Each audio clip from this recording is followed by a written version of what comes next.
چی برشان بتین؟ الحمدلله رب العالمین و صلاة و سلام علی محمد و علی آله و اصحابه اجمعین. قال الله تعالى: ولقد بعثنا في كل أمة رسولا أن اعبدوا الله واجتنبوا الطاغوت. صدق الله العظیم.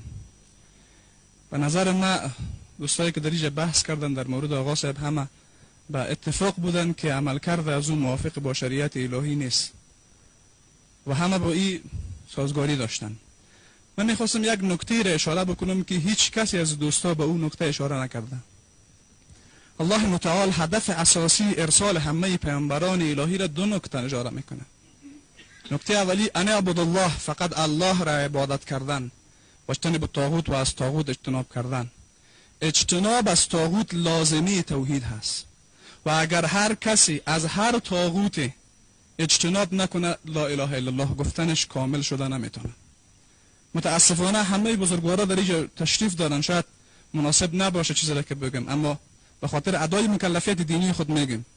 ما در تقسیم بندی توحید الوهیت داریم، یعنی توحید در عبادت. الله در عبادت یگانه هست، هر عملی به عنوان عبادت به غیر الله کفر هست. یکی از موارد مهم دیگه توحید در حکم هست. توحید در حکم یعنی توحید در قانونگذاری، توحید در ساختن برنامه زندگی برای بشر. ما متاسفانه به کارهای بسیار نازکی در اجتماع خود متوجه هستیم، به بزرگترین ارتدادهای سیاسی توجه نداریم. ما برنامه های غیر دینی را عملا به عنوان روش زندگی خود قبول کردیم، حکمش نمیدانیم چی هست. هر روز از طریق هر رسانه ما میشنویم که دموکراسی کرد. یکی از موارد ایمان به الله است که بعد از همه که آنچه که غیر شرعی باشه باید اجتناب بکنی و پرهیز کردن از همه برنامه های غیر دینی از لازمه توحید است. و متاسفانه علمای بزرگوار ما ارتدادهای بزرگ سیاسی را نمیبینن. همه ما اتفاق داریم که یهود و نصارا دشمن هستن، هیچ کس اختلاف ندارن، نه، اما همه ما در تحت حاکمیت یهود و نصارا زندگی میکنیم. من خودم میگم همیشه هستم اگر یک عسکر امریکایی بیاید هر کدام از ما شما را بر زندانی بکنه، کسی جرأت داره بر چیزی بگه؟ پذیرفتن حاکمیت یک صلیبی در کجا شریعت جایز است؟ ما اصلا از انگیزه‌ای که ما وادار کرد که دیگه بعد بیامی بود که علمای بزرگوار ما دیروز میگفتن ما از دولت تقاضا داریم که در مقابل این نفر اقدام بکنه. اول بیایم عملکردهای کوچک و بزرگ دولت را ببینیم که اگر کوچکترین سازگاری با دین داشت باز ما از دولت تقاضا بکنیم که کاری باید بکنه.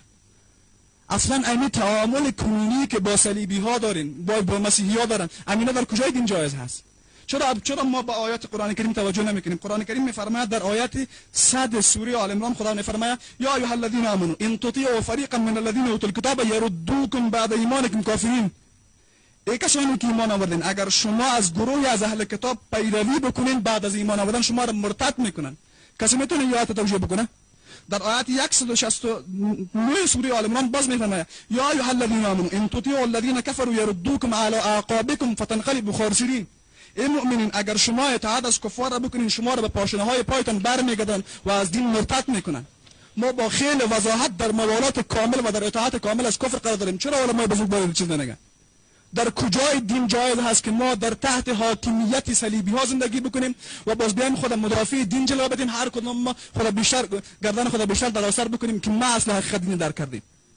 شرایط فعلی را کدام یک از بزرگوارا میتونه توجیه بکنه؟ چرا دیگه به چیزی نمیگین؟ آیا ارتداد سیاسی خطرناکترین نوع ارتداد نیست؟ آیا حاکمیت غیر خدا را قبول کردن ارتداد نیست؟ آیا دموکراسی را به عنوان روش زندگی کردن ارتداد نیست؟ چرا از این گپ نمیزنیم؟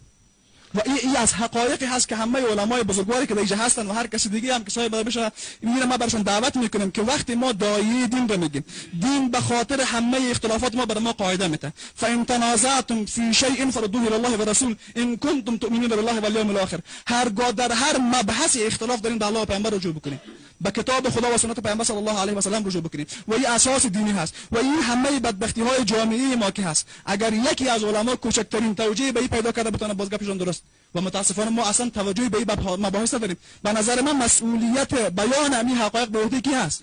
به عهده علمای بزرگوار هستن و کدام از اونا کدام اشاره کوچک به این مباحث کردن؟ در کجای دین جواز داره؟ در دیگه مباحث اختلاف دارین. در همیشه کی اختلاف داره که یهود و نصارا دشمن اسلام هست و تا آخرین مرحله به خاطر از بین بردن دین مبارزه میکنه. سپاس. بله سپاس مسلمیار صاحب، از شما یک جان